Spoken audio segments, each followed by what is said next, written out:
पञ्चात्मानकम् श्रीरुद्ररूपम् ध्यायेत्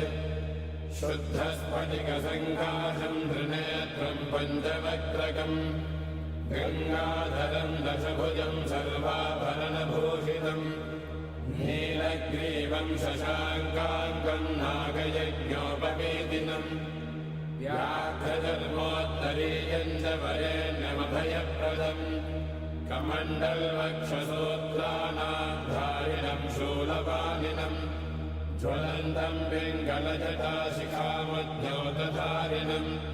वृषस्कन्धसमारोढम् उमादेहार्थधारिणम् अमृतेनात्मदम् शान्तम् दिव्यभोगसमन्वितम् दिग्देवतासमायुक्तम् सुरासुरनमस्कृतम् नित्यम् च शाश्वतम् शुद्धम् ध्रुवमक्षरमव्ययम् सर्वव्यापिनमीशानम् रुद्रम् वै विश्वरूपिणम् एवम् ध्यात्वा द्विजः सम्यक् ततो यजनमारभेत् अथातो रुद्रस्नानार्चनाभिषेकविधिम् व्याख्यास्यामः आदितयेव तीर्थे स्नात्वा उदेत्य शुचिः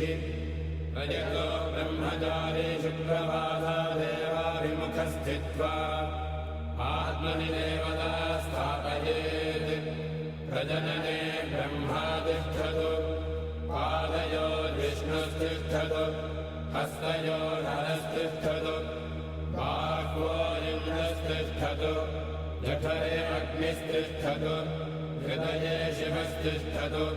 कण्ठे वसवस्तिष्ठन्तु वक्त्रे सरस्वती तिष्ठतु नासिकयोर्वायुस्तिष्ठतु नयनयोश्चन्द्रादित्यो तिष्ठेताम् कर्णयोरश्विनो तिष्ठेताम् ललाटे रुद्रास्तिष्ठन्तु मूर्ध्नादित्यास्तिष्ठन्तु शिरसि महादेवस्तिष्ठतु शिखायाम् वामदेवस्तिष्ठतु पृष्ठे पिनाकी तिष्ठतु पुरतः शूली तिष्ठतु पार्श्वजो शिवाशङ्करो तिष्ठेताम् सर्वतो वायुस्तिष्ठतु ततो बहिः सर्वतोऽग्निज्वालामाला परिवृतस्तिष्ठतु सर्वे शृङ्गेषु सर्वा देवता यथास्थानम् तिष्ठन्तु मागुम् रक्षन्तु ॐ अग्निर्मे वाचिः श्रितः वाहृदये हृदयम् मयि अहममृते अमृतम् ब्रह्मणि वायुर्मे प्राणे श्रितः प्राणो हृदये हृदयम् मयि अहममृते अमृतम् ब्रह्मणि सूर्यो मे चक्षुषि श्रितः चक्षुर्हृदये हृदयम् मयि अहममृते अमृतम् ब्रह्मणि चन्द्रमा मे मनसि श्रितः मनो हृदये हृदयम् मयि अहममृते अमृतम् ब्रह्मणि दिशो मे श्रोत्रे श्रिताः श्रोत्रगुम् हृदये हृदयम् मयि अहममृते अमृतम् ब्रह्मणि आपो मे रेतसि श्रिताः रेतो हृदये हृदयम् मयि अहममृते अमृतम् ब्रह्मणि पृथिवी मे शरीरे श्रिताः शरीरगुम् हृदये हृदयम् मयि अहममृते अमृतम् ब्रह्मणि ओषधिवनस्पतयो मे लोमसु श्रिताः लोमानि हृदये हृदयम् मयि अहममृते अमृतम् ब्रह्मणि इन्द्रो मे बले श्रितः बलगुम् हृदये हृदयम् मयि अहममृते अमृतम् ब्रह्मणि पर्जन्यो मे मूर्ध्नि श्रितः मूर्धा हृदये हृदयम् मयि अहममृते अमृतम् ब्रह्मणि ईशानो मे मन्यो श्रितः मन्युर्हृदये हृदयम् मयि अहममृते अमृतम् ब्रह्मणि आत्मा आत्मनि श्रितः आत्मा हृदये हृदयम् मयि अहममृते अमृतम् ब्रह्मणि पुनर्म आत्मा पुनराय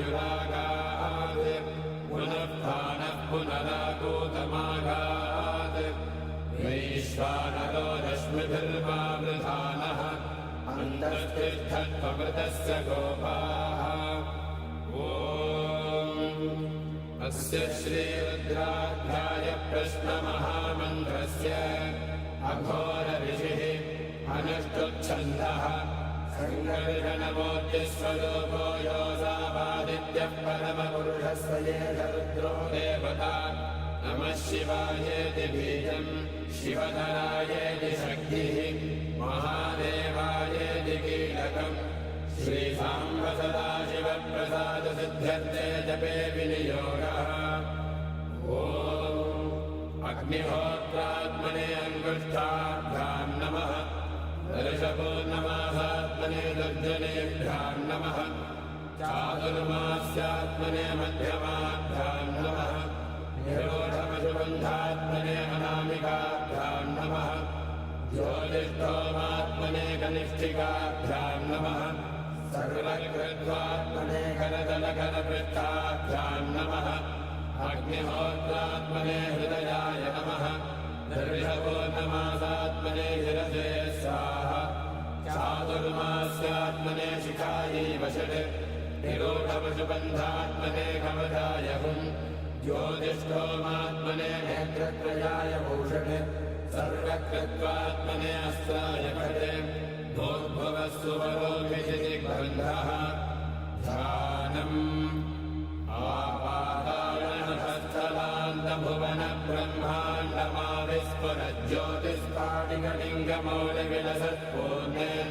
आपातारणहस्तलान्तभुवनब्रह्माण्डमाविस्फुरज्योतिष्पाणिकलिङ्गमौलिविलसत्पूर्णेन्दुवान्तामृतैः हस्तोकाप्लुतमेकमेशमनिशम् रुद्रानवाकाञ्जबन्धाये सिद्धये द्रुवफलम् विप्रो विविन्देच्छिवम् पीठम् यस्य धरित्री जलधरकलशम् लिङ्गमाकाशमूर्तिम् नक्षत्रम् पुष्पमाल्यम् गहनकुसुमम् चन्द्रमन्ध्यनेत्रम् कुक्षिः सप्तसमुद्रम् हिमगिरिशयनम् सप्तपादालपादम् वेदम् वक्त्रम् षडङ्गम् दशदिशिवसनम् दिव्यलिङ्गम् नमामि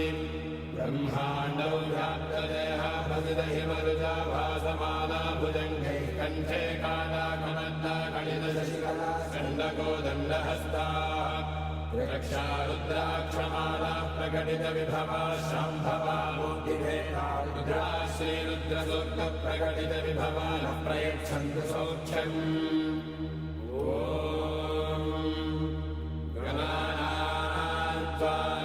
गणपतिगुम्भवामहे कविम् कवीनामुपमश्रवस्तमम् ज्येष्ठराजम् ब्रह्मणाम् ब्रह्मणस्पत आनः शृण्वन्नोतिभिः सेदसादनम् ॐ महागणपतये नमः ॐ संशमे मयश्च मे प्रियञ्च मे न कामश्च मे